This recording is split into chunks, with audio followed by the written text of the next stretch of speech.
Contract ചെയ്യുമ്പോൾ നിങ്ങൾ എന്ത് ചെയ്യും? You should join in the job. അത് ഇവിടെ ആകുന്നതിനേക്കാളും നല്ലത് മറ്റെവിടെയെങ്കിലും ആയിക്കോട്ടെ. ഇവിടെ നിൽക്കണമെങ്കിൽ ഇവിടെ. പക്ഷെ അപ്പോൾ ലാംഗ്വേജ് പ്രൊഫഷൻസ് ഉണ്ടായിരിക്കണം. ലാംഗ്വേജ് പഠിച്ചു തുടങ്ങിയോ? അല്ല, ഞാൻ ചെയ്ത മെത്തേഡ് ഞാൻ പറയാം. ഞാനിവിടെ ക്ലാസ്സിൽ പോയിട്ട് അവിടെ ഞാൻ PhD വന്ന സമയത്ത്, മാസ്റ്റേഴ്സ് പഠിക്കുന്ന സമയത്ത് ഞാൻ ഇവിടെ ഇല്ലായിരുന്നു. ആകെ 4 മാസം ഇവിടെ ഉള്ളായിരുന്നു. ബാക്കി ഫുൾ ടൈം ഫിൻലൻഡിലായിരുന്നു. അപ്പോൾ ഫിനിഷ് പഠിക്കാൻ നോക്കി കരഞ്ഞ് നാശായിപ്പോയി. ഒന്നും പഠിക്കാൻ പറ്റിയില്ല. പിന്നെ സ്വീഡിഷ് പഠിക്കാൻ നോക്കി, അത് നടന്നില്ല. കുറേ പൈസ സ്വീഡിഷ് പഠിക്കാൻ പോയി. ലിത്വേനിയയിൽ PhDക്ക് വേണ്ടി വന്ന സമയത്ത് ഞാൻ ഫസ്റ്റ് ഡിസൈഡ് ചെയ്തൊരു കേസാണ്, ഒന്ന് ഇവിടുമായിട്ട് നമ്മൾ ഇൻറ്റഗ്രേറ്റ് ചെയ്യണം. Okay, integration. അതിന് ലോക്കൽ കമ്മ്യൂണിറ്റിയാണ് എപ്പോഴും ഉചിതം. രണ്ടാമത്തെ കേസ് ഇവരുടെ ഭാഷ പഠിക്കണം.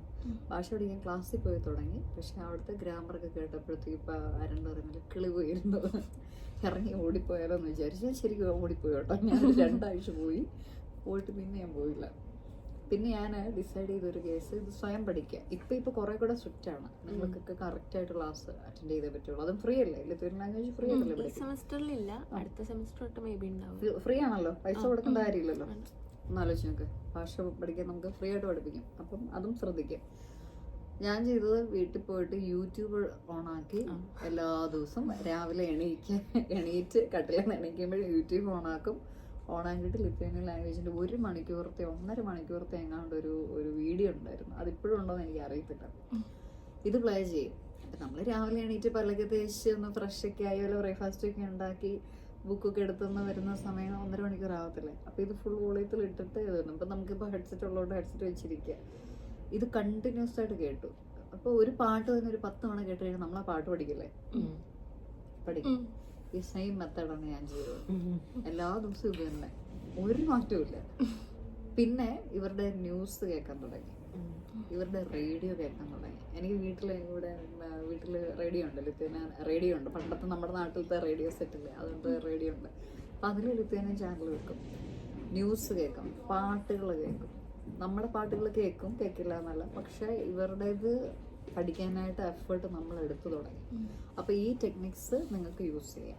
പിന്നെ LSMU യൂണിവേഴ്സിറ്റി ഉണ്ട്, അതിനെപ്പറ്റി ഞാൻ പറഞ്ഞുതരാം. അങ്ങനെ പല യൂണിവേഴ്സിറ്റികൾക്കും മെഡിക്കൽ കോഴ്സ് പഠിക്കുന്ന കുട്ടികളൊക്കെ തന്നെ മസ്റ്റായിട്ട് ലാംഗ്വേജ് കമ്പൽസറി ആണ്. അപ്പോൾ അതിനെപ്പറ്റി ഞാൻ LSMUയിൽ പോകുമ്പോൾ പറഞ്ഞു തന്നേക്കാം.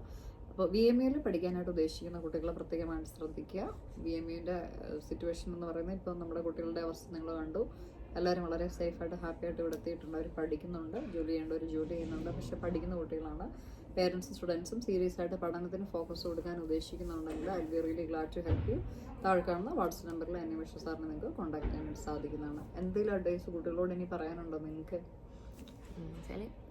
ഇത് തന്നെയാണ് പറയാനുള്ളത്. ടോട്ടലി പാർട്ട് ടൈം ആവരുത്, പഠിത്തവും വേണം. ജീവിതമാണേ. അതെ, പാർട്ട് ടൈം ഒക്കെ നമുക്ക് പഠിച്ച് തീരുന്നവരെ ചെയ്യാൻ പറ്റുള്ളൂ. അത് കഴിഞ്ഞാൽ അതന്നെ ചെയ്യാൻ പറ്റില്ല. അപ്പം എന്തായാലും പഠിച്ചാൽ മാത്രമേ നമുക്ക് അത് ഫോക്കസ് ചെയ്തിട്ടില്ല. പിന്നെ ഇവിടുത്തെ ഇപ്പം പാർട്ട് ടൈം ചെയ്യുന്ന ജോലി ഒന്ന് ഫർദർ ചെയ്യാമെന്ന് വിചാരിച്ചാൽ നടക്കില്ല. കുറേ കഴിഞ്ഞ് നമുക്ക് മടുക്കും. പഠിക്കുമ്പോൾ ചെറിയ ഏണിങ്സ് ഉണ്ടാക്കുക എന്ന് മാത്രമേ അതിൻ്റെ ഒരു ഇതുള്ളൂ. സോ പഠിക്കുക, കരിയർ ഓറിയന്റഡ് ആയിട്ട് പഠിക്കുക, മച്യൂരിറ്റി എപ്പോഴും ഉണ്ടായിരിക്കുക. പിന്നെ നിങ്ങൾ ഫ്ലാറ്റിൽ താമസിക്കുന്നതുകൊണ്ട് കുഴപ്പമില്ല. അതർവൈസ് നമ്മൾ ഡോർമെട്രിയിലാണ് താമസിക്കുന്നതെങ്കിൽ നമ്മുടെ മമ്മി പപ്പയൊന്നും ഇവിടെ ഇല്ലാത്തതുകൊണ്ട് നമ്മൾ തന്നെ ഫുഡ് കഴുകി, പാത്രം കഴുകി, ക്ലീൻ ചെയ്ത് അടുക്കള നീറ്റാക്കി ഇട്ടിട്ടൊക്കെ പൊക്കോണം. നിങ്ങളുടെ ഫ്ലാറ്റിലും ചെക്കിംഗ് ഒക്കെ ഉണ്ടോ ഇടയ്ക്കൊക്കെ? നമ്മള് ഓണർ ഇടയ്ക്ക് വരാറുണ്ട്. ചെക്കിംഗ് ഒന്നും ഇല്ല, എന്നാലും ജസ്റ്റ് ഇങ്ങനെ പറയും. പിന്നെ ഇവിടുത്തെ ആൾക്കാർ ഭയങ്കര സൈലന്റാണ്, അതും കൂടെ മെൻഷൻ ചെയ്തു. ലൈക്ക് ഇവിടുത്തെ ആൾക്കാർ നമുക്ക് അവർ കുറച്ചുകൂടെ സമാധാനം, പീസ്. ഇവിടെ അധികം സൗണ്ട് ഒന്നും ഇപ്പൊ നമ്മുടെ നാട്ടിൽ നിന്ന് കൂടെ വന്നപ്പം നാട്ടിൽ കുറെ ഒന്നെങ്കിലും ആൾക്കാർ സംസാരിക്കുന്ന അല്ലെങ്കിൽ വണ്ടി പോകുന്ന സൗണ്ടൊക്കെ കേൾക്കും. ഇവിടെ അതുപോലും ഇല്ല. ഈവൻ്റെ ഒരു ഹോൺ പോലും നമ്മൾ കേൾക്കുന്ന വളരെ എന്നാന്ന് തോന്നുന്നു. അത്രയും ഇത് ഒബേ ചെയ്തില്ലെങ്കിൽ മാത്രമേ അവർ ഹോൺ അടിക്കുള്ളൂ. അത് കാണുമ്പോൾ നമുക്ക് പെട്ടെന്നൊരു സ്ട്രെയിൻ ഫീൽ വരും. ഇതെന്താ ഫുള്ള് സൈലന്റ് ആണല്ലോ എന്നുള്ള സാധനം വരും. പക്ഷേ ആൾക്കാരാണെങ്കിലും ഇപ്പോൾ നമ്മളൊരു സൂപ്പർ മാർക്കറ്റിൽ പോകുന്ന സമയത്ത് അവിടുത്തെ വർക്കേഴ്സ് ലിത്വേനിയൻസ് ആണെങ്കിൽ നമ്മൾ ജസ്റ്റ് ചോദിക്കുമ്പോൾ അവർ പറയും നോ ഇംഗ്ലീഷ്. ഇതായിരിക്കും ഫസ്റ്റ് കിട്ടുന്ന അപ്രോച്ച്. പിന്നെ നമ്മൾ തന്നെ എക്സ്പ്ലോർ ചെയ്ത് സാധനങ്ങളൊക്കെ കണ്ടെത്തും. അതിലൊരു പിന്നെ നമ്മളത് രസമായിട്ട് എടുക്കും. ഇപ്പം ഞങ്ങൾക്ക് 3 പേർക്കും ആദ്യം ഇതൊക്കെ ഭയങ്കര ഇതെന്താ അവരാരും ഹെൽപ്പ് ചെയ്യാത്ത എന്നൊക്കെ ചോദിക്കും. അങ്ങനെയായിരുന്നു. ഇവിടുത്തെ പ്രായമുള്ളവരാണ് ഇവിടെ കൂടുതലുള്ളവർ. യങ്സ്റ്റേഴ്സ് ഇംഗ്ലീഷ് സംസാരിക്കും. പിന്നെ ലിത്വേനിയയിൽ മോസ്റ്റ്ലി കുറച്ചുകൂടെ പ്രായമുള്ളവരാണ്. സോ അവർ ലിത്വേനിയൻ മാത്രമേ സംസാരിക്കൂ.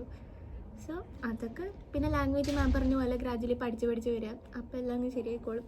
അതെ, ഗൂഗിൾ ട്രാൻസ്ലേഷൻ ഞാൻ ആദ്യം ചെയ്യുന്ന പരിപാടി എന്താന്ന് പറഞ്ഞു കഴിഞ്ഞാൽ ഒരു ഗൂഗിൾ ട്രാൻസ്ലേഷനിൽ I would like to buy coffee, where is coffee, അപ്പൊ എന്നിട്ടത് കാണിക്കുക. അപ്പൊ അവിടെ ഇരിക്കുന്ന അമ്മച്ചി അങ്ങനെ കാണിക്കും. നമുക്ക് ആംഗ്യ ഭാഷ ഈവൻ ചിലപ്പോ ആളുകൾ അവർക്ക് ഇംഗ്ലീഷ് അറിയില്ലായിരിക്കും, അപ്പൊ അവർ ആംഗ്യ ഭാഷയിൽ ഇങ്ങനെയൊക്കെ പറഞ്ഞ് കാണിച്ചു തരും. പക്ഷെ ചില ആളുകൾ ഡയറക്റ്റ് ആയിട്ട് നോ ഇംഗ്ലീഷ് അങ്ങനെ പറഞ്ഞു. ചിലരൊക്കെ നന്നായിട്ട് ഹെൽപ്പ് ചെയ്യും. ഇപ്പം യങ്സ്റ്റേഴ്സ് ആണ് കുറച്ചുകൂടെ ഹെൽപ്പ് ചെയ്യുന്നത്. നമുക്ക് ഇവിടെയൊക്കെ പലതും പല ആപ്പും കാർഡും ഒക്കെ വെച്ചിട്ടാണ് ചെയ്യുന്നത്. ബസ്സിന്റെ ഒക്കെ സ്റ്റുഡന്റ് കാർഡ് അപ്പം അതൊക്കെ ഭയങ്കര സ്റ്റുഡൻറ് കാർഡൊക്കെ ഭയങ്കര ഹെൽപ്ഫുള്ളാണ്. അപ്പം നമുക്ക് പറയുകയാണെങ്കിൽ ഇപ്പോൾ 14 സെൻറ്റിനൊക്കെ ഒത്തിരി ദൂരമൊക്കെ നമുക്ക് അത് വെച്ച് വരാം. പിന്നെ സ്റ്റുഡൻറ് കാർഡ് എടുക്കാനും വലിയ പ്രശ്നമൊന്നുമില്ല.